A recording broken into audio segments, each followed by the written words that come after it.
Hello everyone, कैसे हो आप सब। आशा करती हूँ आप सब लोग बहुत ज़्यादा स्वस्थ होंगे और बहुत ज़्यादा मस्त होंगे। ये वाला ब्लॉग है होली से बिल्कुल एक दिन पहले का, मतलब आज होली है। आप सभी को होली की बहुत सारी शुभकामनाएं। खूब कलर से खेलिए, बस ध्यान रखिए कि स्किन को और बालों को कोई एलर्जी ना हो, है ना। तो अभी होली का ब्लॉग मैं आज शूट कर रही हूँ, जो कि कल मिलेगा।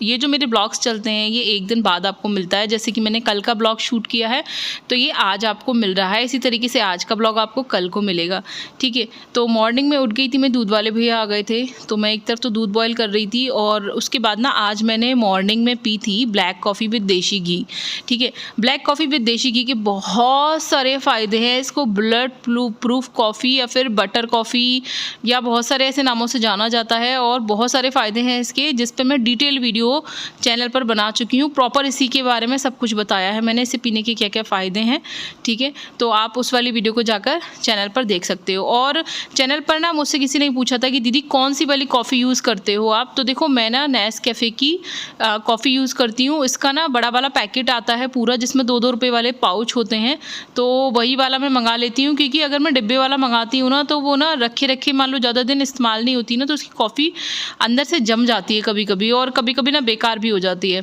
तो इसीलिए ना ये 2 रुपये वाला जो पाउच है ना, ये मुझे बिल्कुल ठीक लगता है। तो मैं इसका पूरा पैकेट मंगा लेती हूँ, जो कि मार्केट में ईजिली अवेलेबल हो जाता है, ठीक है।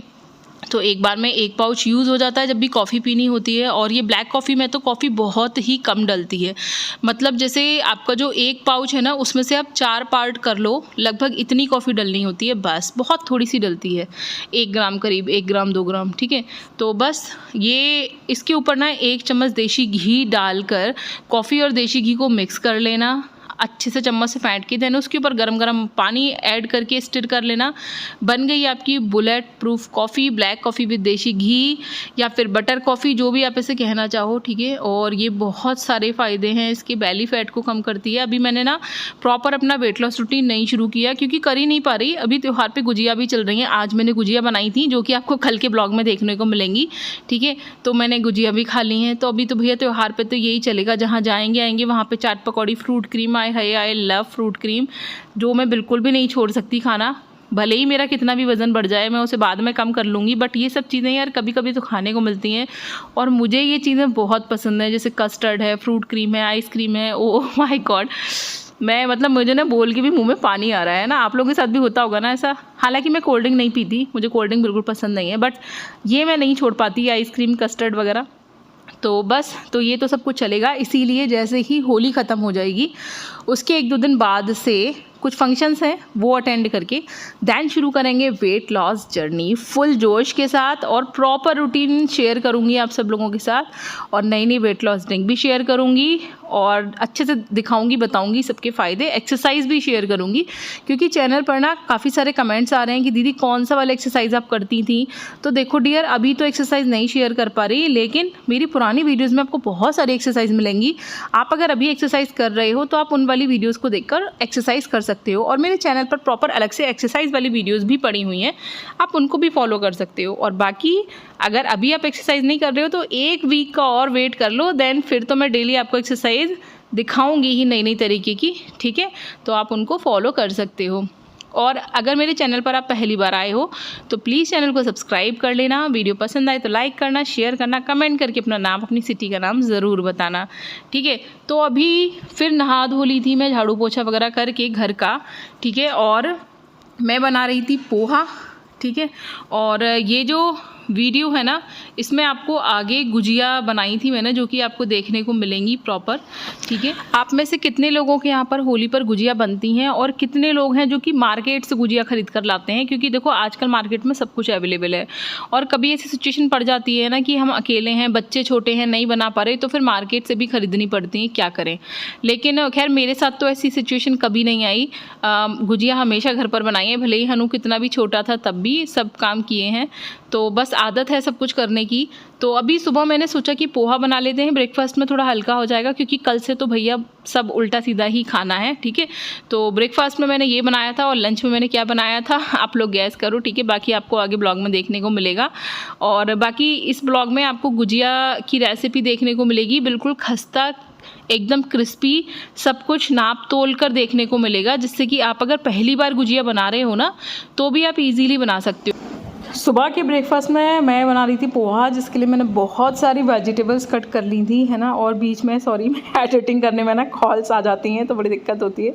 आज होली है ना, तो भाभी का फ़ोन आया था अभी, मतलब पैर छूने के लिए, तो मैं उनसे बात करने में लग गई। अभी मैं क्या एडिटिंग कर रही थी मुझे खुद ध्यान नहीं है, लेकिन चलो मैं आपको बताती हूँ कि मैं पोहा बना रही थी खूब सारी वेजिटेबल्स डाल के, ठीक है। पतिदेव नाश्ता करके नहीं गए थे अभी, मतलब आज नहीं गए थे, आज चले गए जल्दी। बट ये तो कल का ब्लॉग है, मैं भी भूल जाती हूँ ना कल की ब्लॉग की एडिटिंग करने में कि आज का बताना है या फिर कल का।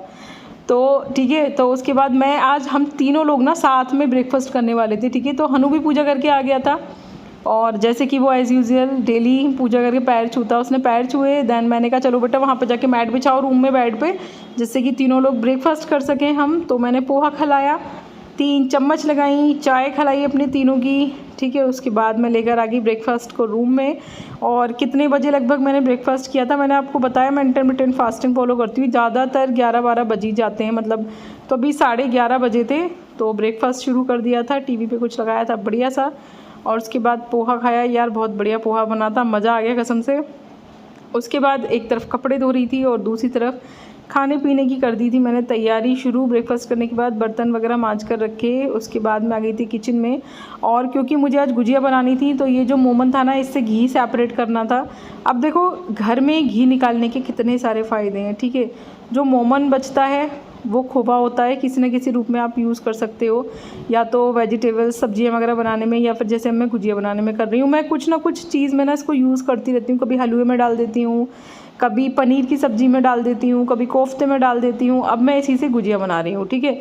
घी निकल जाएगा तो घी जो गुजिया की मैदा होगी ना वो मारने में यूज़ होगा, रोटी बनाने में यूज़ कर सकते हो, और सब चीज़ मतलब घर का ना मलाई से घी निकालने के बहुत सारे फ़ायदे हैं, सब चीज़ ना यूज़ हो जाती है। अब जो लोग मक्खन निकाल के निकालते हैं ना, उनको ना ये जो खोवा है ना ये कम मिलता है, तो मेरे को ना इसीलिए मक्खन निकाल के मैं कम ही निकालती हूँ, क्योंकि मुझे इसका खोवा ना यूज़ करना अच्छा लगता है किसी न किसी चीज़ में, तो इसीलिए मैं चला के ही निकालती हूँ। क्योंकि देखो मलाई से घी निकालने के बहुत सारे तरीके होते हैं, लेकिन मेरे को ये वाला तरीका पसंद आता है। एक तो उसमें बर्तन नहीं होते ज़्यादा, एक ही बर्तन में, एक ही कढ़ाई में जिसमें आप चला रहे हो उसी में घी निकल जाता है, ठीक है। और दूसरा ये जो खोवा है ना ये यूज़ हो जाता है।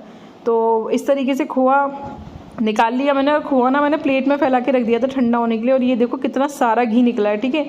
अभी ये जो घी का कटोरा था ना, ये मेरा मतलब पुराना इसमें घी था और कुछ चीज़ें भी थी, तो इसलिए थोड़ा ऐसा लग रहा है।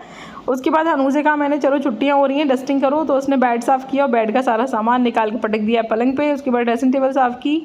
तो कुछ काम ना मैं छुट्टियों में उससे करा लेती हूँ, जैसे कि अभी अपना रूम भी साफ़ कर रहा है। ये सब चीज़ें ना बच्चों को बचपन से आदतें डालनी चाहिए, ठीक है, जिससे कि आगे चल के लड़के भी अपना काम खुद कर सकें। और देखो ये है कच्ची हल्दी जो कि मार्केट में मिलती है, जो कि अदरक की तरह से आती है। ये डायरेक्ट ना बिल्कुल प्योर होती है, मतलब मार्केट में जो पाउडर आता है ना वो कभी कोई मिलावटी होता है, लेकिन ये जो हल्दी है ना ये बिल्कुल प्योर होती है। तो ये मार्केट में ईजिली अवेलेबल हो जाती है। तो जो वेट लॉस ड्रिंक हैं, ठीक है, और इस तरीके से सब्जी में ना आप डायरेक्ट इसको क्रश करके डाल सकते हो। बहुत ही बढ़िया सब्जी बनी थी कल, गाजर मटर आलू की। मैंने कल हल्दी की जगह पर ना यही डाली थी, कच्ची हल्दी, और यार इतना बढ़िया कलर छोड़ती है। आप ना पीला कलर बनाने में भी इसे यूज़ कर सकते हो। देखो ज़रा सा क्रश करने के बाद मेरी उंगलियां इतनी पीली हो गई थी कि वो साबुन से भी इसका कलर नहीं उतरा, 24 घंटे के बाद ही इसका कलर उतरा। तो बहुत ही बढ़िया चीज़ लगी मेरे को ये कच्ची हल्दी जो है। ये सासू माँ ने मंगा के दी थी, क्योंकि सासू माँ जब दूध पीती ना रात को तो उन्हें सूट नहीं करता, कफ बनाता है, उनको अस्थमा की दिक्कत है, तो वो कच्ची हल्दी डाल के ही दूध बॉयल करके पीती हैं। तो उन्होंने थोड़ी सी मेरे को भी दे दी थी। तो मैंने इसे इस तरीके से सब्जी में यूज़ करके मतलब देखा था कि कैसे कलर वलर आता है। बाकी तो मैं इसे ड्रिंक में ही यूज़ करती हूँ, जो मैं आप लोगों को दिखा देती हूँ और दिखा भी दूँगी और आगे आने वाली भी ड्रिंक में, ठीक है। तो ये गाजर मटर आलू की सब्ज़ी बना दी थी मैंने। कैसे, ऑयल गरम किया था, उसमें जीरा, हींग, हल्दी, मिर्च, नमक, सूखा धनिया, ये सब कुछ डाला, सब्जियां डाली, मिक्स करी, दैन ढक के रख दी स्लो पे बनने के लिए। अब एक तरफ तो ये सब्ज़ी बन रही थी, दूसरी तरफ मैंने सोचा कि चलो मैदे का मतलब गुजिया का जो मैदा है वो मार के रख देते हैं। तो मैंने लगभग आधे किलो मैदा ली थी, ठीक है, और मेरा लगभग 1 किलो भरावन था। मतलब मैं अंदाजे से बता रही हूँ, बाकी तो मुझे नहीं पता कि मेरा खोवा कितना निकला था, बट मैंने लगभग आधे किलो से ज़्यादा बूरा उसमें मिक्स कर दिया था, और खोवा भी लगभग इतना तो होगा ही, ठीक है। मुझे तो लगता है शायद 1 किलो भी खोवा हो सकता है, क्योंकि कुछ कह नहीं सकते, तो जो भी है, ठीक है। अब ये जो हम सांचे वाली गुजिया बनाते हैं ना, इसमें मैदा कम लगती है, खोआ ज़्यादा यूज़ होता है। और आपको ना मैं मैदे में घी डालने का क्वांटिटी बता रही हूँ कि कैसे डालनी है। 1 किलो मैदे में 250 ग्राम घी डलता है। ये बिल्कुल परफेक्ट बता रही हूँ मैं आपको कि बिल्कुल नाप तोल के अगर आप डालोगे ना तो कोई दिक्कत नहीं होगी, ना कम रहेगा ना ज़्यादा। अब मेरी आधे किलो मैदा थी तो उससे भी आधा, ठीक है, 250 ग्राम का भी आधा घी डालेंगे। अब आपका कोई भी क्वांटिटी का बर्तन होगा जो कि 250 ग्राम का होगा, ठीक है, आप लगभग उसको लेकर उसका आधा करके मैंने ऐसे डाल लिया था। तो ये जो मेरी कटोरी थी ना, ये मैंने लगभग पूरी नहीं, पूरी से थोड़ी खाली भर ली थी देसी घी से। और उसके बाद मैंने मैदा में डाल के इसको अच्छे से मैशअप किया। अब देखो कुछ इस तरीके से ना लड्डू की तरह से बंधनी चाहिए मैदा, इसमें इतना घी, इतना मोमन इसमें होना चाहिए कि इस तरीके से लड्डू सा बनना चाहिए, ठीक है। तो ये बिल्कुल परफेक्ट है कि बिल्कुल परफेक्ट मोमन है इसके अंदर, जैसे घी बोलते हैं, घी मोमन, ठीक है, ना कम है ना ज़्यादा। तो उसके बाद फिर इसमें थोड़ा सा पानी ऐड करके आप इसका बहुत ज़्यादा टाइट नहीं, बहुत ज़्यादा लूज़ नहीं, मीडियम सा डो बनाकर और थैली में भर के रख देना। थैली में भर के रखने का फ़ायदा ये होता है कि मैदा सूखती नहीं है और बहुत सॉफ्ट हो जाती है। और घी है ना वो पूरा प्रॉपर निकल आता है बाहर, तो आराम से बिल जाती है, कोई दिक्कत नहीं होती और बहुत सॉफ्ट हो जाती है। तो इस तरीके से पहले ना मैं ऐसे नहीं करती थी, पहले मैं बर्तन में ही ढक के रखती थी, लेकिन ये चाची सास ने बताया था मुझे तरीका पॉलीथिन में बंद करके रखने का, तो तब से मैं ऐसे करके रखने लगी हूँ। अब मैं ना छोले भटूरे की मैदा भी ऐसे ही रख देती हूँ, कभी ट्राई करके देखना आप, बहुत ही बढ़िया तरीका है। मैदा इतनी सॉफ्ट हो जाती है और सूखती नहीं है और बहुत ही बढ़िया हो जाती है ना, करके ट्राई करके देखना। उसके बाद ना मैंने पराठे बना दिए थे, छौंके का रायता बनाया था, हींग जीरे के छौंके वाला, और खाना वाना खिला के फ्री होके फिर ये जो मेरा मोमन था ना, मतलब जो मेरा खोआ था, ठीक है, इसमें मैंने पिसी हुई इलायची डाली खूब सारी, और फिर मैंने इसमें बूरा डाल के हाथ से किया मैशअप। तो ये हमारी अंदर की भरावन थी, ठीक है। ये बूरा ना मैंने अंदाजे से ही डाला था, तो आप भी अंदाजे से डाल लेना, वरना टेस्ट करके देख लेना थोड़ा सा मीठा कम ज़्यादा हो तो। अगर आप भोग लगाते हो तो फिर भैया टेस्ट मत करना, अंदाजे से ही डाल लेना। लेकिन हमारे यहाँ पर ना होली डकी हुई है ना। आप में से ना किसी ने मुझसे पूछा भी था कि दीदी होली पे क्या करते हो बताना। तो देखो यार, होली ना डकी हुई है हमारे यहाँ पर, मतलब होली का जलती नहीं है घर के अंदर, ना ही हम लोग गुलरी वगैरह बनाते हैं, क्योंकि कोई ख़त्म हो गए थे पता नहीं कितने साल पहले, मुझे नहीं पता ये सब स्टोरी। मैंने एक बार सासू माँ से पूछा भी था, उन्होंने मुझे कुछ बताया भी था, बहुत पुराना, मतलब पता नहीं कौन सी वाली पीढ़ी में हुआ था ये। लेकिन तब से ना होली नहीं जलती, नहीं बनती। तो हमारे यहाँ होली वाला दिन भी नॉर्मल होता है, बस हाँ जो पूड़ी पकवान बन रहे होते हैं ना, जैसे फ्रूट क्रीम बन रही होती हैं या पकौड़ी बन रही होती हैं, उससे पता चलता है कि हाँ आज होली है। जौ बांधने होते हैं, गुलरी की माला बनानी होती है। सुबह सुबह जिस दिन धूल होती है ना, उस दिन नेक्स्ट डे सुबह सुबह मॉर्निंग में वो गुलरी की माला और जौ सब कुछ जो मोहल्ले वाली होली होती है ना, जो जल रही होती है, वहीं पर भून कर ले आते हैं। मतलब घर वाली होली पर भूनी जाती है वैसे तो, लेकिन अब क्योंकि हमारे यहाँ पर घर पे होली रखी नहीं जाती, तो मोहल्ले वाली होली पे भून के लाते हैं। एंड देन फिर आगे चलता है धूल वाला प्रोसेस, आने जाने वाला प्रोसेस, ठीक है। और ये सब तैयारी करके ना मैं आ गई थी कमरे में आराम से बैठकर, और पलंग पर मैंने एक दुपट्टा और कंबल लेकर उसमें गुजिया सुला रही थी। हमारे यहाँ पर ना गुजिया सुलाई जाती हैं।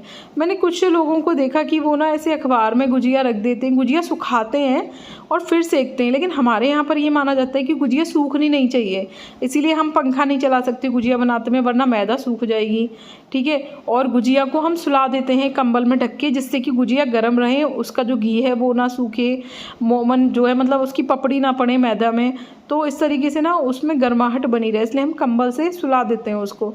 तो ये मैं हनु को बता रही थी कि देखो इस तरीके से बनाना। 2 सांचे थे मेरे पास, तो मैं बेल भी रही थी और हनु भरता जा रहा था। टीवी पे पिक्चर लगा ली थी हमने, तो वो हम देख रहे थे, बात भी बना रहे थे।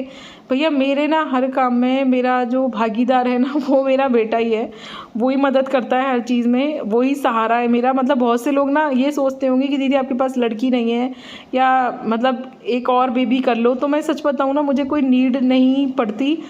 मेरा बेटा ना, मैं उससे जो कहती हूँ ना, वो मेरी सारी मदद करवा देता है हर चीज़ में। हालांकि लड़के थोड़े से ना नकचड़े से होते हैं, मैं समझती हूँ इस चीज़ को, लड़कियाँ ज़्यादा हेल्पफुल होती हैं, वो जल्दी काम कराती हैं, बट मेरा बेटा ना, मैं उससे जो कुछ भी कहती हूँ ना, वो काम करा देता है। वो अपने कमरे की डस्टिंग भी खुद कर लेता है, मैं उससे जिस काम की कहती हूँ वो सब कर लेता है। तो और मैं चाहती हूँ कि मैं उसको सब कुछ सिखाऊं, जिससे कि आगे जाके जब उसकी शादी हो ना, तो उसकी वाइफ अगर वर्किंग वुमन हो तो उसको ये दिक्कत ना हो कि वो घर भी अकेले संभाले और वो बाहर जॉब भी करे, ठीक है। क्योंकि आगे आने वाली जनरेशन में भैया वर्क करना बहुत ज़्यादा ज़रूरी है। मैं इस चीज़ को समझ रही हूँ जब मैं यूट्यूब पर आई हूँ और मैं खुद भी काम कर रही हूँ कि कैसा फ़ील होता है। तो जब हमें सब कुछ पता ही है तो फिर क्यों ना हम अपने बच्चों को भी, हम अपने बेटे को भी उसी तरीके से सारा का सारा ट्रीटमेंट दें, उसी तरीके से उसको परवरिश दें कि वो अपने सारे के सारे काम खुद कर सके और अपनी बीवी पर डिपेंड ना रहे आगे आने वाली जनरेशन में। और भैया कल को मुझे भी ज़रूरत पड़ती है अगर बुढ़ापे में, तो फिर मेरे काम भी कौन करके देगा, मेरा बेटा ही करेगा ना। तो बस इसीलिए मैं उसको सब कुछ सिखाती हूँ। तो ये देखो हमारी गुजिया कितने अच्छे से सो रही हैं, प्यारी प्यारी सी, ठीक है। तो ये सब गुजिया हमारी फिर थोड़ी थोड़ी करके ना हनु मुझे प्लेट में भर भर के देता गया था और मैंने 2-2 3-3 कर करके सेकी। भैया बड़ी सावधानी से सेकनी पड़ती हैं वरना खुल जाती हैं, लेकिन टच वुड की भगवान जी की कृपा से एक भी गुजिया नहीं खुली, वरना पिछली बार मेरी 2-3 गुजिया खुल गई थी। पिछली बार मैंने पहली बार अकेले बनाई थी गुजिया, वरना नीचे सासू माँ ही बनाती हैं गुजिया, हम उनके साथ बस हेल्पिंग हैंड होते हैं। लेकिन अब मैं जब ऊपर शिफ्ट हुई हूँ ना तो फिर मैं प्रॉपर बना लेती हूँ। तो अभी ये मेरी तीसरी होली है ऊपर शिफ्ट होने के बाद। तो पहली बार तो मैंने नीचे जाके ही बनवा ली थी सासू माँ से, फिर लेकिन मैं लास्ट ईयर भी ऊपर बनाई थी और अब भी मैं ऊपर ही बना रही हूँ। तो बस कुछ इस तरीके से ना स्लो करके गुजिया सेकना। और नीचे सासू माँ ना गुटी हुई गुजिया बनाती हैं, मतलब हाथ से गोंट कर, लेकिन मुझे तो ये सांचे वाली गुजिया पसंद है। एक तो इनका साइज़ ठीक होता है, एक बार में बहुत बड़ी गुजिया नहीं होती खाने के लिए, तो छोटे साइज़ की होती है, तो आप आराम से ईजिली खा सकते हो। और अब ये देखो रात को क्या हो रहा है, 11:30 बजे।